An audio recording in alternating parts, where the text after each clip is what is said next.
கோலி talk Kollywood news. Chennai box office Veeram முதலிடம். Chennai box ஆஃபீஸ்ல கடந்த வார நிலவரப்படி பிரியாணி 5வது இடத்தையும், இவன் வேற மாதிரி 4வது இடத்தையும் பிடிச்சிருக்கு.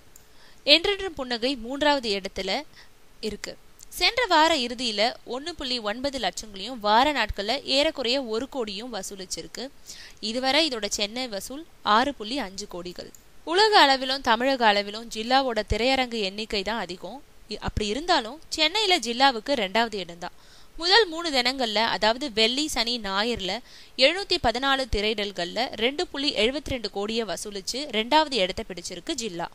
சென்னையில வீரத்துக்கு தான் முதலிடம். ஜில்லா 714 திரையிடல்கள்னா வீரத்துக்கு 741 திரையிடல்கள்.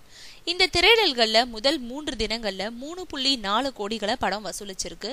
விமர்சனங்களும் ஜில்லாவை விட வீரத்துக்கு சாதகம்ன்றதுனால இந்த வார இறுதியிலும் வீரமே முதலிடத்தை பிடிக்க வாய்ப்பு இருக்கு.